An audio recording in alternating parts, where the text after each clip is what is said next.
Questions? We had a little interruption for the weather today. Had to get practice done indoors. Yeah, we came out and got practice started, went through our stretch, went through some special teams, a little bit individual, had some weather come through, and thought the guys did a great job of sudden change, so to speak. Talked about adapt, improvise, overcome, and went in and had a good day indoors.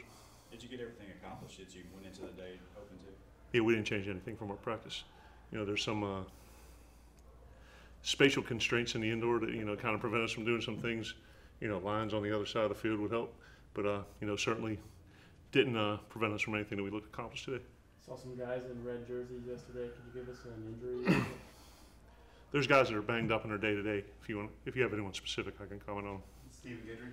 Guidry, lower body, day to day. Marquis Spencer. Upper body, day to day. Jonathan Abel. Greg Island. Whoa. John Island and Abel. Island, lower body, day to day.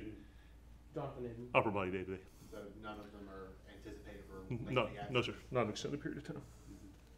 Has there been any conversation about Marcus Murphy position-wise, or is he at safety for the foreseeable future?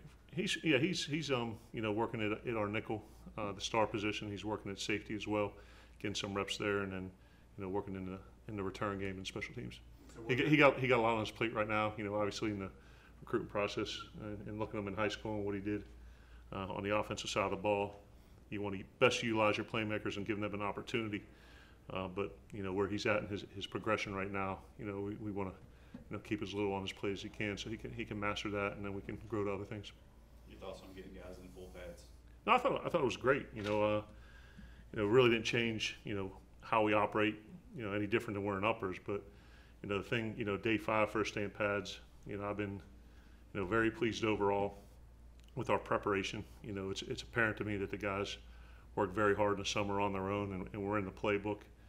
I'm excited about how the coaches are presenting the information to the players in the meeting rooms and how they're bringing that out on the field, and applying it between the white lines. So from that standpoint, I'm pleased. From an effort standpoint and a compete standpoint, I don't think effort's something, we certainly emphasize it, but if you're coaching effort at this level and that's not something that they're willing to do on a daily basis and a play-by-play basis, then they shouldn't be playing at this level. And then, the biggest part is the execution and the precision. That this is a small margin of error league, and our missed assignments are going down. And we just got to continue working on that, fine-tuning that part. But we talk about situational football. Working on turnovers, explosive play margin. Got some third down in today. We'll get into the red zone tomorrow. Hit a little 2-minute. So pleased overall. How close are you in install? And the installs, quarter of the way through, maybe. Yeah. There's been so much talk since you got here about the passing game and the vertical passing Yeah. specifically. But if you go back and look at your stats last year at Penn State, it was pretty balanced, close to 50-50. Mhm. Do you feel like your offense maybe mischaracterized a little bit? I don't think so. To a certain extent, the long passes and the explosive plays in that part of the game garner a lot of attention for good reason. They're fun to watch and exciting to call. But going back to probably our first year at Fordham, I don't think we've deviated any more than 3% one way or the other. And I've kind of always talked about how the success of this offense is dependent upon our ability to run the ball successfully, and we do that. It forces defenses to crowd the line or put extra numbers in the box like they did at Saquon last year. And that the reason we've been successful in the pass game is we've been able to take advantage of one-on-ones because people were trying to stop the run. Have you done too much in the return game with this early camp so far? Sure. Selected return guys. Yeah. Worked on much that. No, we Coach Buck handles the returners. And I think we've got a great plan with Coach Jones. So we've worked on when I say all 4 phases outside of PAT field goal block, we do that every day. But we've hit punt, we've hit punt return, we've hit kickoff, we hit kickoff return. So I wanted to make sure that we're emphasizing that and making a real strong push that special teams is going to be a phase that hopefully wins 3 and loses none for us. How big is that group of guys competing for those 5? For the return job? Yeah, is it still a large group? I'd say there's probably 6 guys getting reps at punt return, and we have a lead returner and an off returner, so there's probably four in each of those groups. And we'll whittle that down as camp progresses. How does Kilby Lane fit into the linebacker core? No, he's a guy that obviously has some experience from his time at Florida State, and ended up going to JUCO. And I think what it does is at a position where You know, you're talking about Arrow and, you know, Willie and Leo, and then you got a bunch of young guys behind him. We signed a lot of true freshman linebackers. He provides a little bit of experience and stability and some depth, and you know, he's doing a good job. I think he feels confident because he's done it before at this level. You told us at media days that you'd like to see Fitzgerald around 65% Yeah. passing.